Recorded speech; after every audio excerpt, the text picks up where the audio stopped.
what do you need about resources? Well, learn again from the West. How did this awesome country, the United States, achieve its power? Industry, most people will think. I thought so too, until in Iraq, as it happened, I met all the government advisors from all the ministries. But the one that had the most impact on me was the agricultural advisor. And he told me that 300 or 400 years ago, when the Americans or the European settlers were expanding into the American continent, they didn't know what to grow, how to grow it. And so the United States did something brilliant. They set up a system of land agents. These were specialists in agriculture who could go to these amateur farmers, do a soil sample, tell them what to grow, where to get the seeds, how to harvest, how to sell their produce to the market. That decision, that policy decision, fed and fueled the industrial might of the United States of America. And this country, along with Africa, has the most fertile soil anywhere in the world. You can grow anything.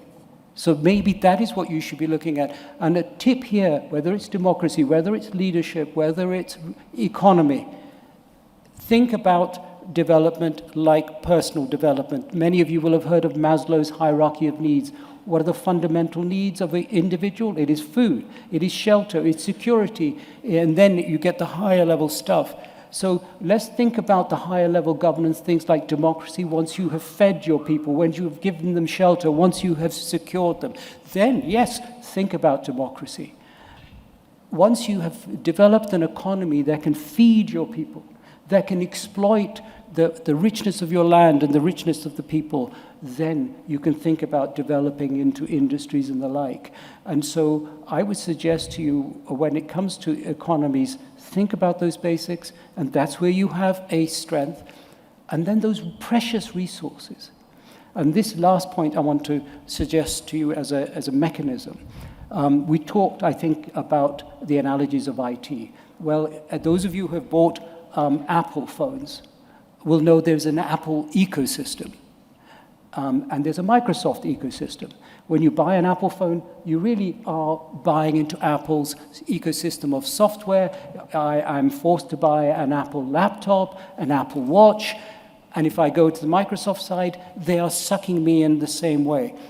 During the Cold War, the great powers developed political and economic ecosystems. You either went with the West, its economic stuff that they sold you, you had the politics of the West, you had the alliance with the West, or you went with the East. Those days are over. They should be over. You, as African countries, should decide who you want to provide you with what you want from them.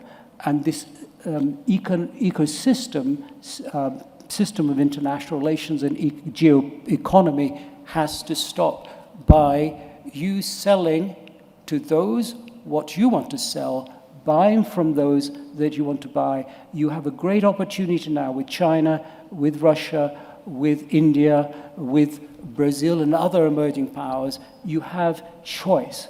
And it's the wisdom, the leadership wisdom with which you make those choices, and the more you diversify those choices, buying from Western countries, buying from China, buying services, buying products, the better it would be for building the resources you need to build your economies to fuel the development of your governance capacity, including, ultimately, some sophisticated, organic form of representative government. Thank you very much, Dr. Ashraf.